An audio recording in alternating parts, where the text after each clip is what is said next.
तो आज हम करेंगे लॉज ऑफ मोशन के 10th लेक्चर की रिवीजन। इसमें सबसे पहले हमने देखा न्यूटन सेकंड लॉ। इसमें हम फोर्स देखते हैं न्यूटन के सेकंड लॉ में। तो अगर एवरेज फोर्स बताना है तो एफ एवरेज तो होता है delta P by delta T, और अगर इंस्टेंटेनियस फोर्स बताना है तो वो होता है F instantaneous is equal to D P by D T. यानी कि अगर टाइम के अंदर फोर्स बताना है वो तो होता है एफ एवरेज, और किसी टाइम पे फोर्स बताना है तो वो होता है इंस्टेंटेनियस फोर्स।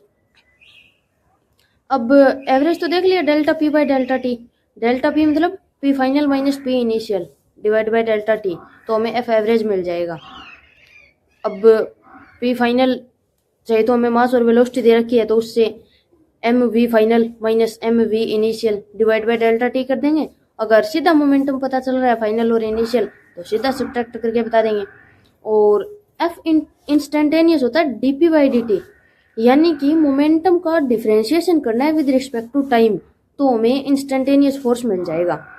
अब F instantaneous is equal to D P by D T से पता चलता है कि मोमेंटम और टाइम ग्राफ का जो स्लोप है वो हमें फोर्स देगा, और फोर्स और टाइम ग्राफ का जो एरिया है वो हमें चेंज इन मोमेंटम देगा। ये तो डिफरेंशिएशन और इंटीग्रेशन का हम पहले से ही पढ़ते आ रहे हैं। अब F instantaneous is equal to D P by D T, इसमें हम p की वैल्यू पुट करते हैं, यानी momentum is equal to M V जब पुट करते हैं तो हमें एक फॉर्मूला मिलता है। पहले तो हम इसमें m को डिफरेंशिएट करेंगे टाइम के साथ, v को कांस्टेंट रखेंगे, प्लस v को डिफरेंशिएट करेंगे टाइम के साथ और m को कांस्टेंट रखेंगे, तो हमें फोर्स का फॉर्मूला मिलता है force F is equal to v D M by D T plus m D V by D T.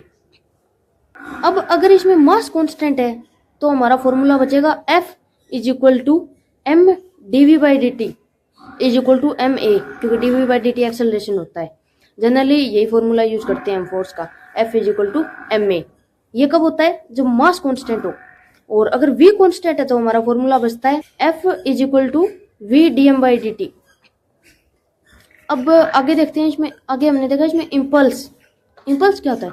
Impulse होता है चेंज इन मोमेंटम। इम्पल्स को J से डिनोट करते हैं, J is equal to change in momentum. अब change in momentum का एक तो सीधा तरीका है P final minus P initial, यानी फाइनल मोमेंटम अगर पता है और इनिशियल पता है तो डायरेक्ट सब्ट्रैक्ट करो और हमें इम्पल्स मिल जाएगा। एक तरीका होता है कि अगर हमें मास और वेलोसिटी पता है, फाइनल वेलोसिटी और इनिशियल वेलोसिटी, तो सीधा करो J is equal to M V final minus M V initial. और अगर हमें फोर्स और टाइम का ग्राफ दे रखा है तो हम उसका एरिया देखेंगे और हमें इम्पल्स मिल जाएगा, क्योंकि चेंज इन मोमेंटम कौन देता है? फोर्स और टाइम ग्राफ का एरिया जो है वो चेंज इन मोमेंटम देता है, और इम्पल्स होता है चेंज इन मोमेंटम। उसके बाद हमने देखा रॉकेट वाला केस, कि रॉकेट वाले केस में हमने एक्सेलरेशन निकालना देखा था। तो एक्सेलरेशन का फॉर्मूला क्या होता है? Acceleration A is equal to F net by M. अब एफ नेट के लिए हमें रॉकेट में कौन कौन से फोर्स लग रहे हैं वो देखने पड़ेंगे। तो जिसकी वजह से रॉकेट उड़ना स्टार्ट करता है या ग्राउंड से उठता है, मतलब वो फोर्स होता है अपथ्रस्ट फोर्स, यानी कि रॉकेट के अंदर से गैस बाहर इजेक्ट होती है किसी यू वेलोसिटी से। तो जिस भी फोर्स से वो गैस बाहर इजेक्ट हो रही है उतना ही फोर्स है रॉकेट पे अपोजिट साइड में लगता है, जिसको बोलते हैं अपथ्रस्ट फोर्स, और उसी की वजह से रॉकेट उड़ना स्टार्ट करता है। तो इधर रॉकेट में होता क्या है कि रॉकेट में वेलोसिटी कांस्टेंट होती है, मास चेंज होता रहता है, क्योंकि रॉकेट के अंदर से जब जैसे जैसे गैस बर्न होकर इजेक्ट हो रही है बाहर, तो उसी के साथ साथ रॉकेट का जो मास है वो कम होता रहेगा। तो रॉकेट वाले केस में, बैलून वाले केस में, किसी पाइप में अगर वाटर फ्लो हो रहा है तो उस केस में इनमें मास कांस्टेंट नहीं होता, मास चेंज होता रहता है, लेकिन इसमें वेलोसिटी कांस्टेंट होती है।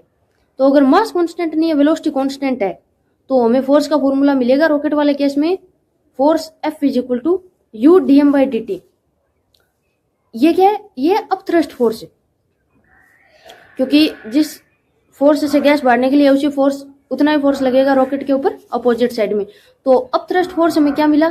F upthrust is equal to U D M by D T. और नीचे क्या लग रहा है? एम जी, जो रॉकेट का मास है वो m, और तो ऊपर लग रहा है अपथ्रस्ट फोर्स, नीचे लग रहा है एम जी। तो नेट फोर्स, रॉकेट ऊपर की तरफ उड़ रहा है तो नेट फोर्स ऊपर आएगा, तो एफ नेट हो जाएगा U D M by D T minus M जी।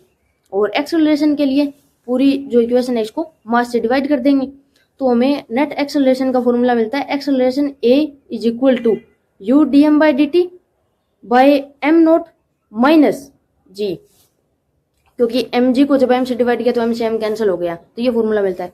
अगर किसी टी टाइम पे हमें एक्सेलरेशन बताना है तो U D M by D T constant रहेगा, क्योंकि इसमें यू तो है जो गैस के इजेक्ट होने की वेलोसिटी, और D M by D T है गैस के बर्न होने का रेट, कि कितना मास रॉकेट से कम हो रहा है पर सेकंड, वो है D M by D T, वो भी सेम रहेगा, जी भी सेम रहेगा। अब इसमें चेंज क्या हुआ, रॉकेट का जो मास है ना, जिसको हमें एफ नेट बाई एम किया था, ये जो है ना वो चेंज होगा, क्योंकि जैसे जैसे रॉकेट ऊपर उड़ेगा और टाइम के साथ साथ रॉकेट का मास कम हो जाएगा, क्योंकि उससे गैस है वो बर्न होकर बाहर निकल रही है साथ साथ, तो ये चेंज होगा। अब इनिशियल मास मान लेते हैं एम नोट था, और पर सेकंड उसमें d M by D t mass कम हो रहा है, यानी गैस की जो बर्न होने की स्पीड है वो है D M by D T, तो टी टाइम में कितना बर्न हो जाएगा, T into D M by D T. तो अब अगर किसी टी टाइम पे हम मास देखें तो क्या मिलेगा हमें, M T is equal to M naught minus T into D M by D T, यानी कि जो इनिशियल मास था उसमें से जितना बर्न हुआ है वो माइनस कर देंगे, तो हमें जो टी टाइम पे मास है वो मिल जाएगा।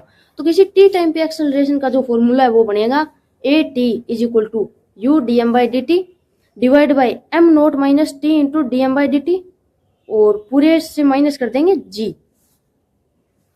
तो ये बनता है फोर्स का फॉर्मूला। अगर इसको अच्छे से समझेंगे और धीरे धीरे क्वेश्चन प्रैक्टिस करेंगे तो मतलब कुछ नहीं है, छोटा सा फॉर्मूला है। D M by D T तो हो गया गैस का बर्न होने का रेट, यू हो गई इनिशियल वेलोसिटी, और एम नोट उसका रॉकेट का इनिशियल मास था, और टी टाइम पे मास बर्न हुआ वो हो गया T into D M by D T, क्योंकि एक सेकंड में कितना हो रहा था D M by D T, तो टी टाइम में कितना होगा T into D M by D T. और नेट फोर्स के लिए अब थ्रस्ट फोर्स में से एम जी माइनस कर देंगे तो हमें नेट फोर्स मिल जाएगा। और एक्सेलरेशन का हमें पता ही, एक्सेलरेशन का फॉर्मूला होता है एफ नेट बाई मास। तो इस तरीके से हम रॉकेट वाले केस को सॉल्व कर सकते हैं, और इस लेक्चर में हमने इतना ही पढ़ा था।